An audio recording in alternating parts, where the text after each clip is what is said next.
कोल्हापूर रत्नागिरी महामार्गावरील आंबा घाटात दख्खन गावाजवळ शुक्रवारी दिनांक 24 रोजी पहाटे एका भीषण अपघाताची घटना घडली आहे. साखरेची पोती घेऊन जाणारा मालवाहू ट्रक MH10 DT 4409 चालकाचा ताबा सुटल्यानं रस्त्याशेजारील 10 फूट खोल खड्ड्यात मोहरीत कोसळला.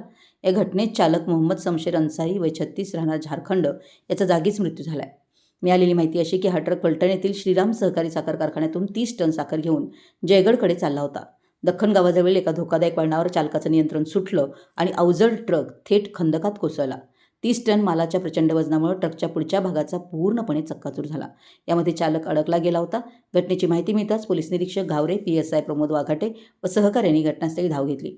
JCB यांनी पोकलांच्या सहाय्याने सुमारे 2 ते 2.5 तासाच्या अथक प्रयत्नानंतर केबिनमध्ये अडकलेला मृतदेह बाहेर काढण्यात आला. साखरपा येथील आरोग्य केंद्रात वैद्यकीय अधिकारी डॉ. सृष्टी डोरले यांनी चालकास मृत घोषित केलं. या भीषण अपघातात साखरेची पोती इतरत्र विखुरली असून ट्रक व मालाचं मिळून सुमारे 30 लाख रुपयांचं नुकसान झालंय. देवरुख पोलीस ठाण्यात या घटनेची नोंद झाली असून झारखंडहून नातेवाईक आल्यानंतर मृतदेह त्यांच्या ताब्यात दिला जाणार आहे. आंबा घाटात ही दुर्दैवी घटना घडली. घटनास्थळापासून अवघ्या 5 फुटावर मोठी खोल दरी होती, परंतु त्या दरम्यानच मोहरीचा खड्डा असल्यामुळे ट्रक पुढील भागावर आदळून राहिला आणि त्या चालकासह अवजड ट्रक दरीत कोसळला असता परिणामी ट्रक आणि मृतदेह वरती काढणं कठीण झालं असतं. संरक्षक कठडे नसल्यामुळं अशा अपघातांना हे वळण अति धोकादायक ठरतंय. कठडा असता तर अपघात टळला असता अशी चर्चा घटनास्थळी सुरू होती. त्यामुळे इथे संरक्षक कठडे तात्काळ उभारणं आवश्यक आहे. कोल्हापूर प्रतिनिधी, मराठी S न्यूज.